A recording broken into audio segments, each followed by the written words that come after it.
চোতালতে বহি লৈ পেলাই বস্তা এটাত দেখিছেনে মই কি শুকুৱাবলৈ লৈছোঁ আমৰ গুটি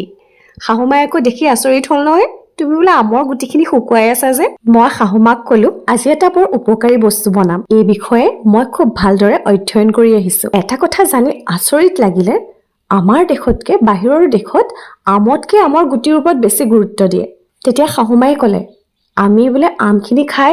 আমৰ গুটি বোলে গৰুক দিওঁ কত গুটি বোলে পেলাই দিছোঁ মই বোলো নহয় মা আজি মই এটা খুব উপকাৰী বস্তু বনাম আৰু আপোনালোকেও জানিব পাৰিব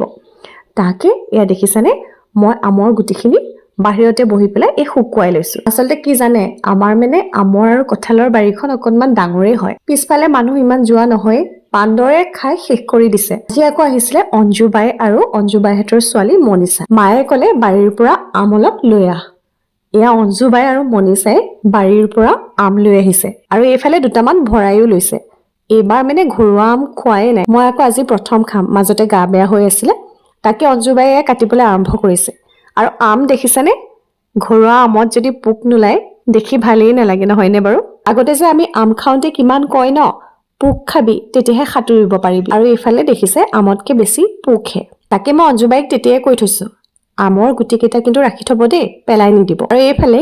বাহিৰত আম খাবলৈ আহোঁতে মই আকৌ গুটিকেইটা ইয়াত ধুবলৈ লৈছোঁ দেই অঞ্জুবাই আকৌ মাজে মাজে মোক সুধিছে কি বুলি সুধিছে শুনকচোন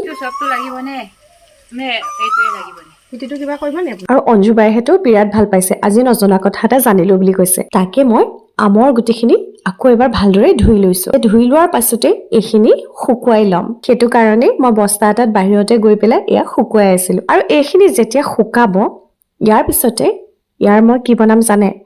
এই যিটো টান খোলা ন গুটিৰ যিটো টান খোলাটো সেইটো পেলাই দি ভিতৰৰ যিটো প্ৰকৃত গুটি কোমল অংশখিনি উলিয়াই ল'ম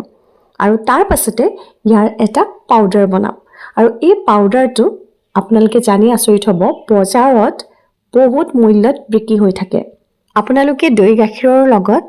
আমৰ গুটিৰ অকণমান পাউডাৰ ব্যৱহাৰ কৰি চুলিত লগাব পাৰে বা যদি মিঠি ব্যৱহাৰ কৰিছে যিকোনো হেয়াৰ পেকত আপোনালোকে ইয়াৰ পাউডাৰ ব্যৱহাৰ কৰি চুলিত ব্যৱহাৰ কৰিব পাৰে চুলিৰ বাবে অত্যন্ত উপযোগী আজি ভিডিঅ'টো ইমানতে শেষ কৰিছোঁ কেনেকুৱা লাগিলে জনাব আৰু আপোনালোকেও যদি কোনোবাই ব্যৱহাৰ কৰে কমেণ্টৰ জৰিয়তে জনাবলৈ নাপাহৰিব ধন্যবাদ